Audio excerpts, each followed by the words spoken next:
Hello everyone, सभी को नमस्कार। तो आज हम लोग देखने जा रहे हैं एसएससी एमटेस एग्जाम 2024 8 अक्टूबर third shift most expected question. ठीक है, तो आपका पहला क्वेश्चन क्या है? भीतर गांव मंदिर का निर्माण कब और किसने करवाया और यह किससे निर्मित है? तो जो आपका भीतर गांव मंदिर है, इसका निर्माण 5वीं शताब्दी में गुप्त काल के जो गुप्त वंश के शासक स्कंदगुप्त जी थे, इनके द्वारा करवाया गया था। और ये किससे निर्मित है? तो ये ईंटों से बना हुआ क्या है? मंदिर है। वर्तमान में कहाँ स्थित है? तो यूपी के कानपुर में स्थित है। कहाँ पे? कानपुर में। ठीक है, कानपुर में स्थित है। नेक्स्ट आपका अगला क्या है?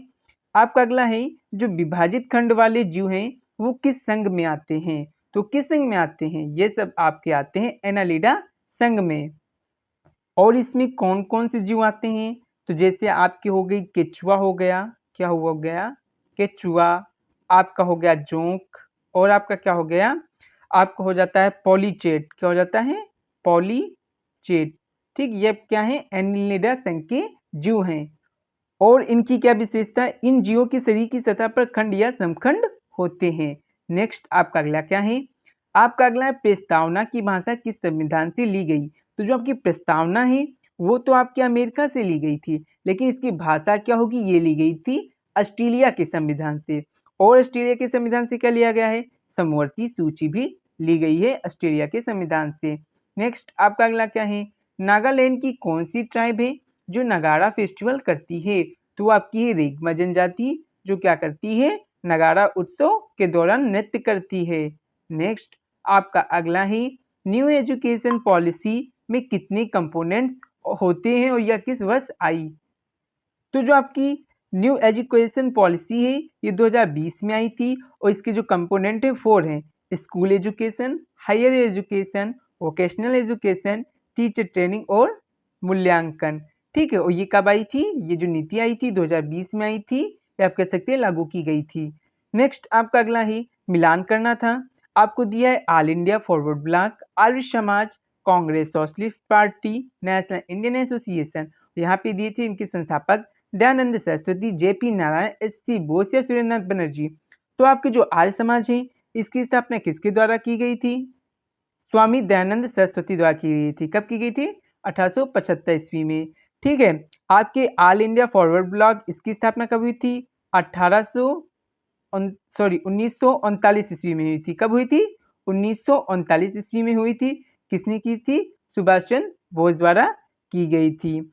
और आपके जो हैं यहाँ पे कांग्रेस सोशलिस्ट पार्टी, इसकी स्थापना किसके द्वारा की गई? तो इसकी द्वारा की गई थी जेपी नायडू द्वारा की गई थी। नेशनल इंडियन एसोसिएशन, इसकी स्थापना किसके द्वारा की गई? तो जो आपके नेशनल इंडियन एसोसिएशन है इसकी स्थापना की गई थी सूर्यनाथ बनर्जी द्वारा। तो यहाँ पे लिखा हुआ है जैसे ऑल इंडिया जो फॉरवर्ड ब्लॉक है इसकी स्थापना सुभाष चंद्र बोस द्वारा 1939 ईस्वी में की गई थी, या जो आईएनसी थी इससे अलग बनाई गई थी। नेक्स्ट आपका अगला क्या था इसमें? आर्य समाज जो दयानंद सरस्वती जी हैं इन्होंने स्थापना की थी 1875 ईस्वी में। ठीक है, नेक्स्ट आपका क्या था? कांग्रेस सोशलिस्ट पार्टी, इसकी स्थापना किसने की थी? जेपी नायडू मतलब जयप्रकाश नारायण ने की थी। कब हुई थी? 1934 में भारतीय राष्ट्रीय कांग्रेस के भीतर समाजवाद को बढ़ावा देने के लिए की गई थी। नेक्स्ट आपका क्या था? नेशनल इंडियन एसोसिएशन, इसको बता ही दिया था, सूर्यनाथ बनर्जी जी थे। नेक्स्ट आपका अगला क्वेश्चन है काल बैसाखी किस राज्य से संबंधित है? तो ये आपका है पश्चिम बंगाल से। दरअसल जो पश्चिम बंगाल है वहां पे हिंसक झोंकों और भारी बारिश से जुड़े स्थानीय तूफानों को क्या कहा जाता है? काल बैसाखी कहा जाता है। यह एक स्थानीय वर्षा और आंधी है और असम और पश्चिम बंगाल और भारत या बांग्लादेश में आती है।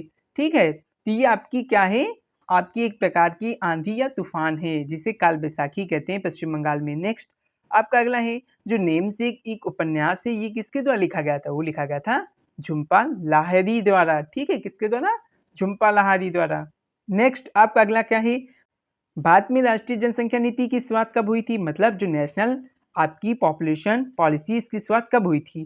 तो ये हुई थी 2000 में। ठीक है, नेक्स्ट आपका अगला क्या है? अनुच्छेद 360 किससे संबंधित है? तो आपको पता होना चाहिए 352, 356 और आपके 360, ये आपका किससे संबंधित है? नेशनल इमरजेंसी से, ये आपका स्टेट इमरजेंसी से और ये आपका फाइनेंशियल इमरजेंसी से। ठीक है, तो ये क्या हो जाता है आपका?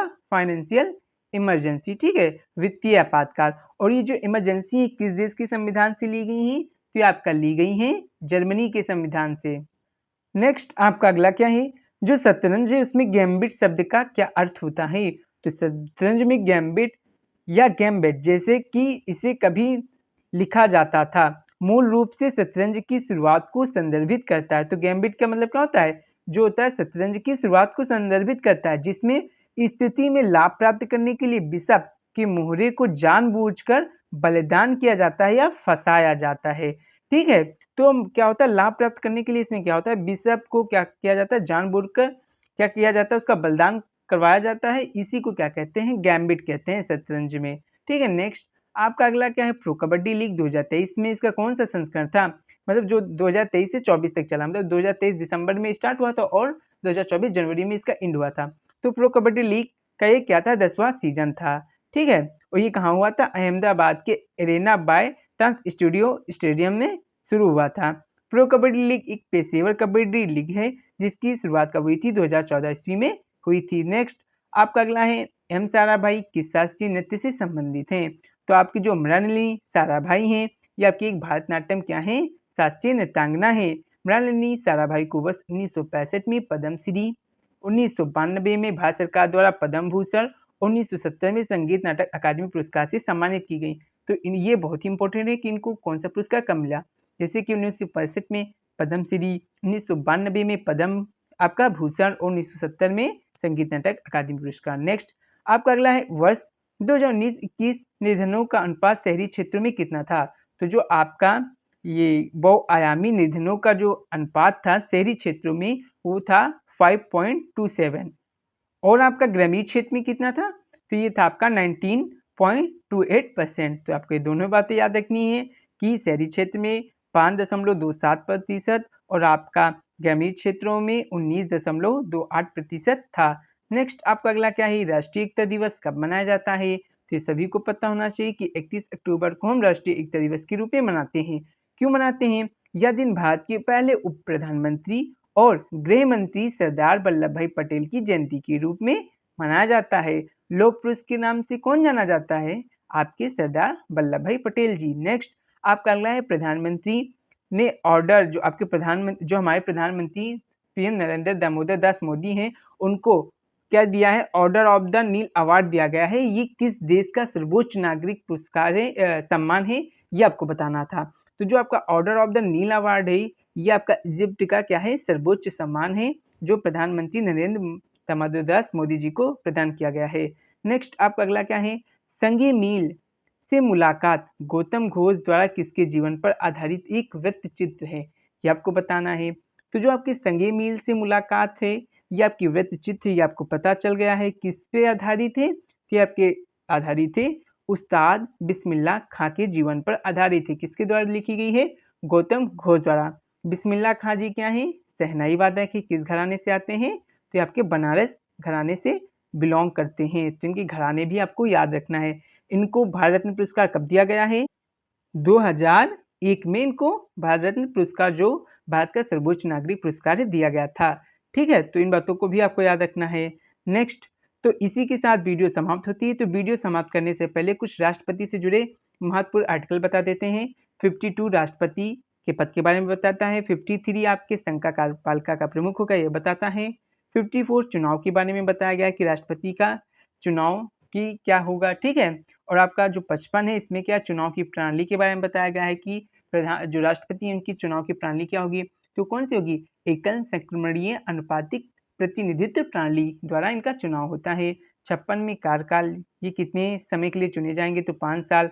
आपका 57 में पुनर्निर्वाचन के बारे में बताया गया है। 58 में अहर्ताएं के बारे में बताया गया है। 59 में क्या है, तो 59 में इनकी क्या शर्तें होंगी इसके बारे में बताया गया है। 60 में शपथ के बारे में बताया गया है। 61 में महाभियोग के बारे में बताया गया है और 72 में क्षमादान की शक्तियों के बारे में बताया गया है और 143 में क्या बताया गया है कि जो आपके राष्ट्रपति होंगे वो सुप्रीम कोर्ट से क्या कर सकते हैं, किसी भी बात, मतलब किसी भी मुद्दे पे क्या कर सकते हैं, सलाह ले सकते हैं। ठीक है, तो ये कुछ इंपॉर्टेंट आपके आर्टिकल थे राष्ट्रपति जी से, इनको आपको याद रखना है एग्जाम देने से पहले। ठीक है, तो इसी के साथ ये वीडियो समाप्त होती है। अगर वीडियो अच्छी लगी हो तो लाइक करें, सब्सक्राइब करें एंड शेयर करें।